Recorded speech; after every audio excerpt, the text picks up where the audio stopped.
Additional pages were sent out today for Daas Tevunos. Additional pages were scanned and sent out.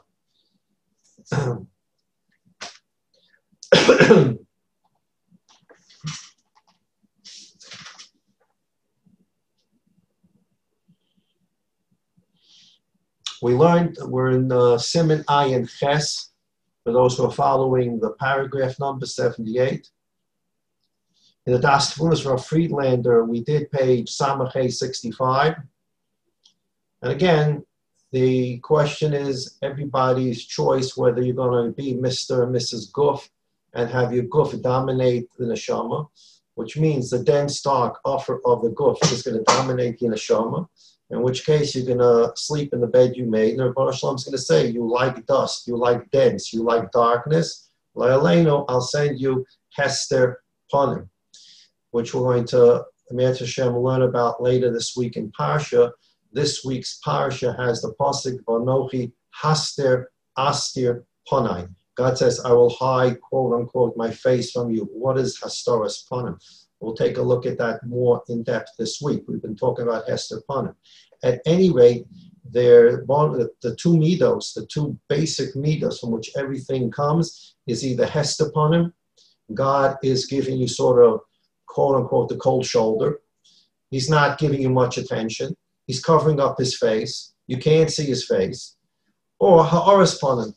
Ki ba'ar panecha nasat alanu Hashem Elokeinu teivas chaim b'avas chesed. That's ha'aras panim. If you choose neshama, and the neshama is made from ha'aras panim of HaKadosh Baruch Hu, chelik elokim imam. You bring into your life neshama. You bring in more light to your life. If you select the button of Guf, and you're Mr. or Mrs. Guf, you selected the button, and okay, that's what you get. You push the button, that's what comes out. You push, I like choshech offer, I like dense darkness, so Baruch Shalom sends Hester upon him. But we don't see that. We're going to take a look at the Rambam today, Hilchos Tshuva, why we don't necessarily have to see that. It's a big world, and while we are here for a couple of years, there's a world that's been here before us, that will be here after us, and Mashiach should come here, Yameinu. And there's bigger cheshbonis than just the person 70, 80, 90 years. There's a bigger cheshbonis. Person's around for 120 years. There's 5,700 whatever years before you. So take it easy. There are bigger cheshbonis here. It's not just, well, if God didn't pay me today, when is he going to ever pay me? And if God didn't punish me today, it means I got away with it. It's not no such thing. There are bigger cheshbonis here. But if a person brings choshech into his life, there's going to come choshech. If a person brings neshama into his life, there's going to be or. And you can't have it both ways. And that was Rav Friedlander's footnote on page Samachay at the bottom. He quoted the Rambam in the Rambam's introduction to Seder Zroim. I said, when we learned this last week, a person can memorize these 5 words, and these 5 words are a Musa Sefer in itself. Binyan haguf hu churban haseichel.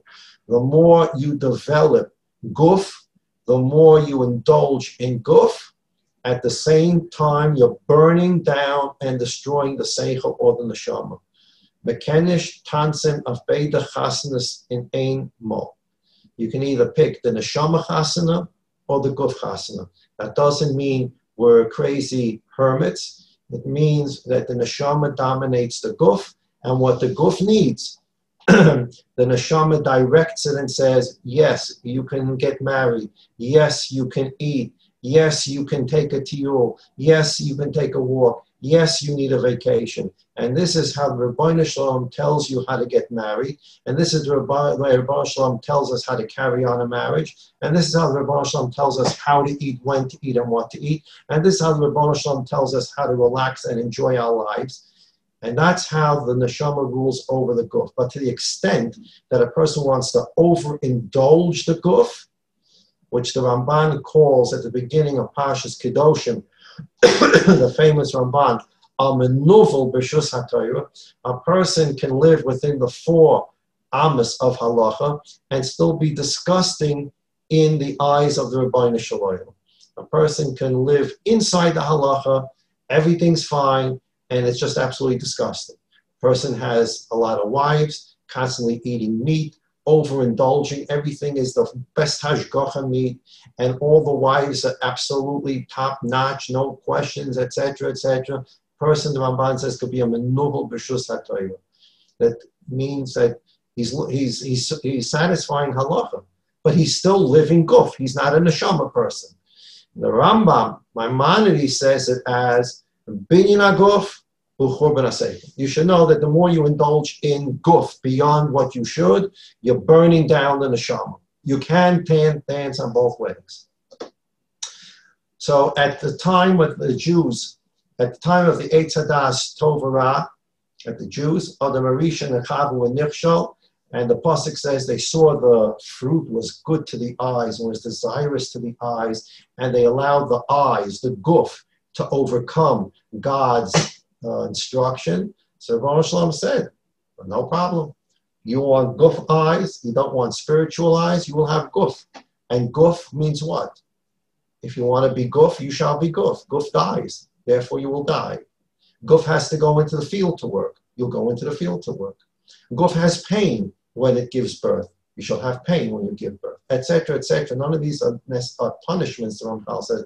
These are just the outgrowth of Adam and Chava's conduct.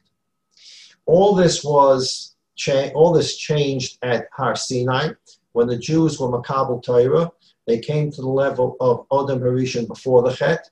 They were purified of Eitz Hadas Tov Ra.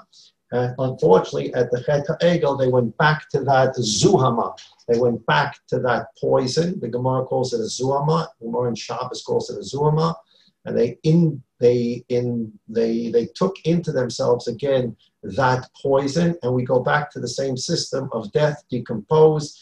The Eitz Hadas Tov Ra goes into the Offer, and a Tchias HaMesim, a new rejuvenated body, with a neshama from the Olam HaNeshamas, which has its wattage in it, at Tchias HaMesim, they come together, L'Neitzach Nitzach. So now we're on page Samach Vav 66, Siman Ayin Ches, paragraph 78. We're at the end of 78. Leikein biyoisa adam mashal es nishmasai. The Ramchal just finished talking about what the Jews did when they lived Egel. Egel again. They decided that the physical was the way they wanted to go. We want a physical Egel. We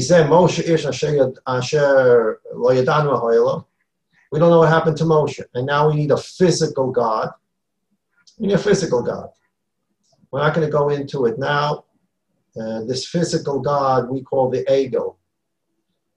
Whether it was a God, whatever it was, there's a long Ramban Nachmanides and Pashas Kisis about what the Jews thought this Egel was. It's hard to imagine that they thought the Egel is God. They had just left Mitzrayim. They just had Kriyas Yamsuf. It's hard to imagine they thought that some gold that got thrown into a fire and a golden calf came out and they think it's God. That's really, very, very hard to imagine. Even with the Eitzah Avodah Zarah. And the Ramban Nachmanides and other commentaries deal with what they thought this Egel was. But be that as it may, we always call it a Egel, the Chet HaEgel. And as we come to Rosh Hashanah Yom Kippur, we know Yom Kippur is the day that HaKadosh Baruch Hu forgave us for the Chet HaEgel. Moshe Rabbeinu, the Chet HaEgel occurred on the 17th day of Tammuz. When the Luchos came down, Moshe broke the Luchos. He went up to Shemayim for 40 days and 40 nights and prayed to HaKadosh Baruch Hu. Rosh Chodesh Elul, Moshe came down and carved out 2 Luchos again. He went up to Shemayim for 40 days and 40 nights to get the second Luchos. He came down 40 days later, which is Yom Kippur, the 10th day of Tishrei. Rosh Chodesh Elul to the 10th day of Tishrei is 40 days. Moshe came down with the second Luchos on Yom Kippur. Yom Kippur became a day of Slicha Umachila. One of the reasons it's a day, historically Jews were forgiven for the Chet HaEgel, and therefore it's a day of forgiveness. Do tshuva, forgiveness on Yom Kippur. So we talk about the Chet HaEgel, the sin of the Chet HaEgel, the golden calf. The Torah calls the golden calf, besides the golden calf, the Torah calls it Egel Masecha. the calf that was made from pouring. Literally, masecha in Hebrew can mean pouring. They poured the gold and out came a calf, the egel of the pouring. We all know masecha can also mean a mask, the egel, the avodah zarah of the mask. I'm not calling masks avodah zarah. I've talked about that many times. The masks are absolutely necessary according to the Misrad HaBriyut and according to almost all Gedolim who have spoken about it. But we're not talking about masks. There's an idea that a person can use a mask, and a mask can become an avodah zarah. A person can mask who he is, and through masking who he is worshiping avodah zarah. And the Mefarshim talk about this idea of masecha and the egel. The flip side, we also know, is that the Tikkun Zohar, Reb Shimon Bar Yochai says that Yom Kippurim, we're coming to Yom Kippurim, we always shorthand it, we say Yom Kippur, but it's Yom Kippurim, it is plural, and it's brought down in the Mefarshim, it's brought down in Shulchan Aruch that it's called Yom Kippurim, plural, because it's a day of forgiveness for those who are alive and for those who have passed on to the next world. They also have a forgiveness on Yom Kippur when their descendants do tshuva and give tzedakah. They too, wherever they are in their world, they also need a kapara for things they did during their lifetime. And Yom Kippurim is a day that both those who are alive are forgiven and those who have passed to the next world are also forgiven. So it's Yom Kippurim, we shorthand it as Yom Kippur. Yom Kippurim, Reb Shimon Bar Yochai says in the Tinyana, in the Tikkun Zohar, Yom Kippurim is Yom Kippurim. Yom Kippur is a day, Kippurim. It's like Purim. Now, when you say something is like something, it means that the second thing is bigger than the first thing. I say to you that this Chevy is almost as comfortable as a Lexus. Or I say that this swimming pool is almost as comfortable as an Olympic pool. So what am I saying? Of course, the standard is the Olympic pool. And this is almost like an Olympic pool. The standard is the Lexus. My Chevy drives almost like a Lexus. So the second thing I mentioned sets the standard. So Shimon Bar Yochai says that the holiest day of the year, the way we understand it, Yom Kippur is Yom Kippurim. Yom Kippur is almost like Purim, which tells us that Purim is even bigger than Yom Kippur. On Yom Kippur, we get an atonement. We're forgiven for the chet of the Egel Masecha.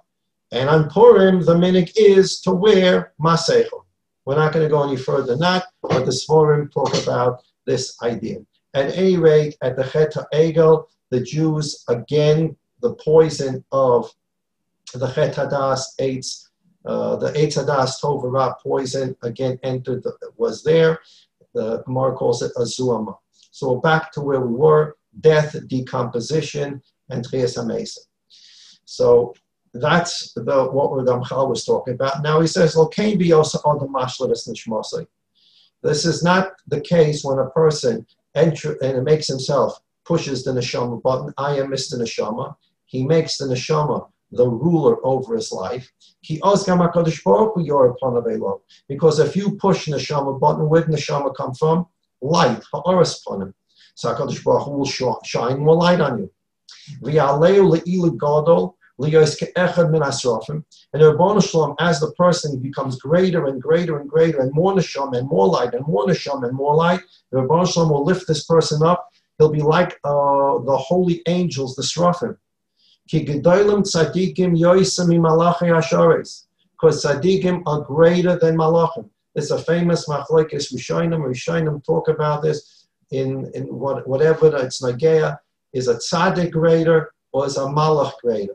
The Ramchal says here, a person that's truly a tzaddik is on a higher level than a malach. And to me, this makes absolute sense because a malach is a robot. A human being is dealing with the challenges and the tribulations and has to overcome these things to be an Oyvet Hashem. And I mentioned many times in Kotsk, when they stopped saying, the Kotzker Rebbe told them not to call a tzaddik a malach. People say this Yid, as Zoy Heilig de Yid, is Mamash Amalach. People say this Jew is so holy, he's like an angel. And in Kutsk, the Rebbe said, don't say that. As a Zoy Heilig as a tzaddik, why are you calling a tzaddik a malach? A malach is a push-button robot. A tzaddik works constantly at overcoming different things. A robot doesn't have to overcome anything. So that was sort of not complimentary in Kutsk to say a person's a malach. And the Ramchal says, tzaddikim are greater than malachim. Like happened to the Dor Deya. The Dor Deya is the generation that left Mitzrayim and stood at Har Sinai. We call them the Dor Deya, the door of great intelligence. And this will happen in the future. Today, Mashiach will come. Bisman Shenemar. It says in Yoel, Eshboch es ruchi al kol basa. HaKadosh Baruch Hu will spill out his ruach, his I don't like to use the word spirituality. He'll send out his a greater understanding on all flesh, on all human beings. This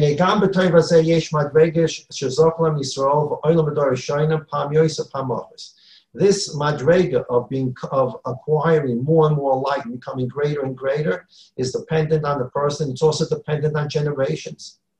Some generations were bigger than other generations in this area. Darish al Moshe, Darish al David, Darish al Shlomo. We have all kinds of generations. The door of Moshe, they were Makabele Torah.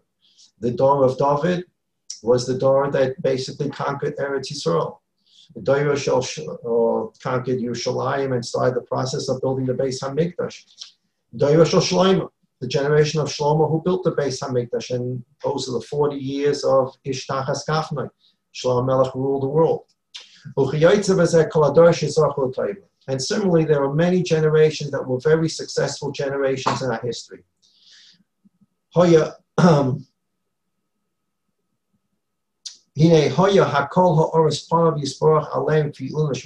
are generations that in one way or another God shined his light on these generations according to the level they had elevated their neshamash.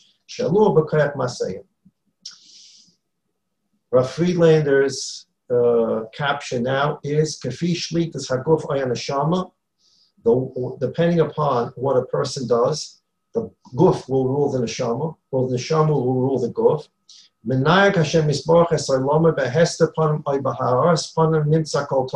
This is what we've talked out. You will sleep in the bed you make. You push guf, and guf comes from choshech. You bring choshech into your life. You push neshama, you'll bring or into your life, because or is what you've selected on the menu. And you demonstrate that by the way you live. And if that's what you want, HaKadosh Baruch Hu will send you more of it. If a person pushes guf, and he does that on the select panel, he's now selected choshech. You want choshech, here it comes. So it's not only for the individual human being, it's for the whole world.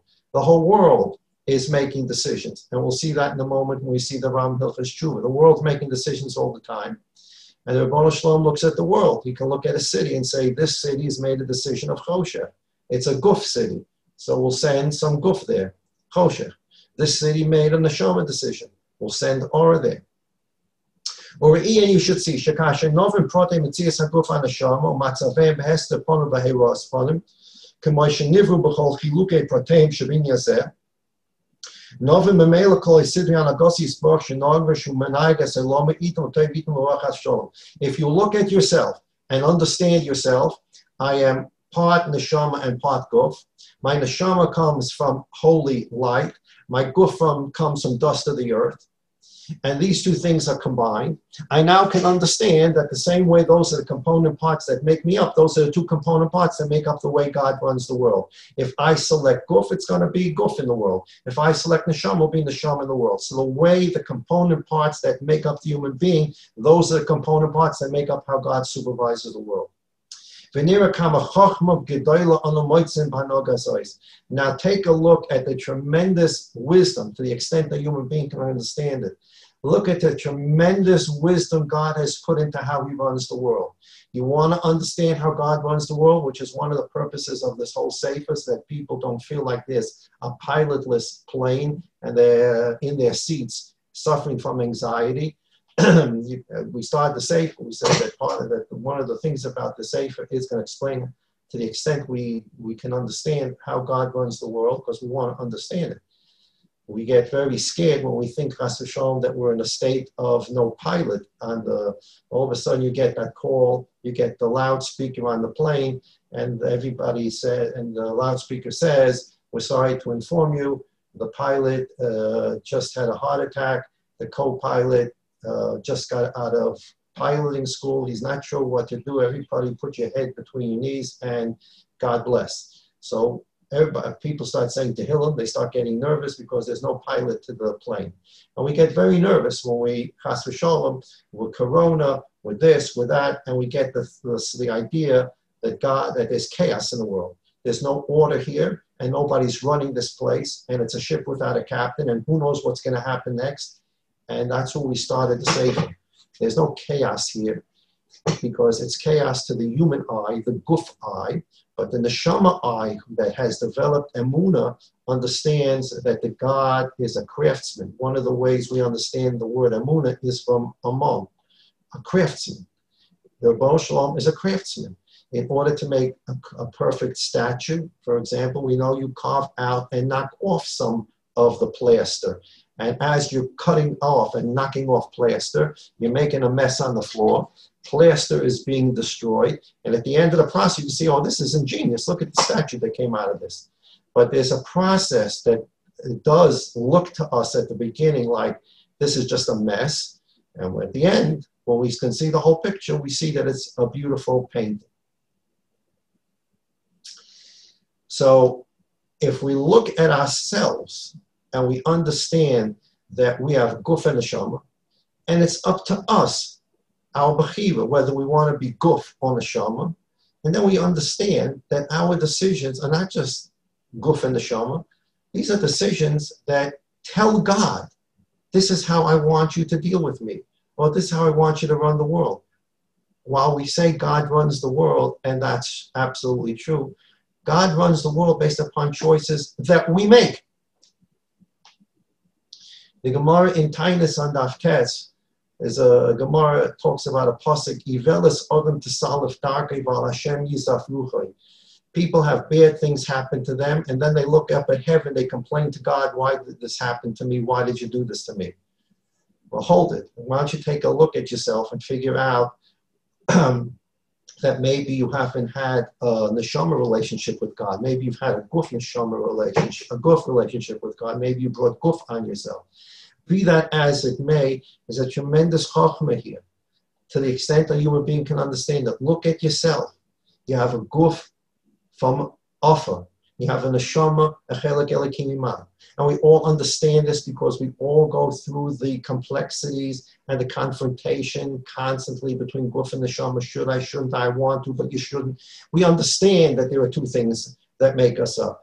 Those two things, those two buttons we can press, and those are the two things that the Kadosh Baruch Hu uses to run the world. So in a person himself, if he takes a good look at himself, that's how Kadosh Baruch Hu is running the world. Eze Chachma, Ramchal says, that a person, if he self-understands, he can also understand how God runs the world.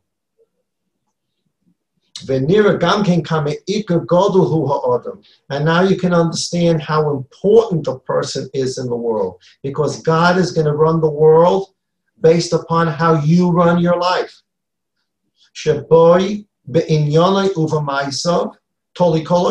It's based upon man's deeds that the whole world will end up being run.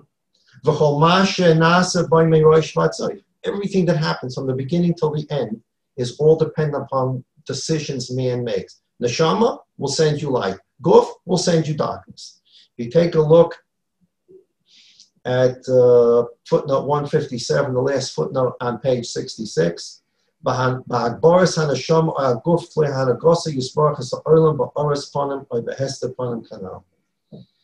depending upon what you do, you bring the same into the world. You empower the neshama, you will empower light to come into the world. You empower guf, you empower darkness to come into the world, and therefore our decisions, our guf and neshama, in how we live, is what the Rebbeinu Shalom is going to send into the world. Page 67, we'll just finish off. Paragraph 79. Amr HaNeshama, the Neshama says to the Seichel, Vadai Eila Hadron Misyashim Oid Al Alev, Lois Chok Merab Hanagois Yisbach Shmaivet, Neshama Hadron Zevazet. I understand this makes sense. The tremendous wisdom by which God created the world and gives us the ability to understand how He runs the world and how the things are connected. How I live is how God runs the world. I understand now how man was created and all things that happen in the world based upon these component parts of man.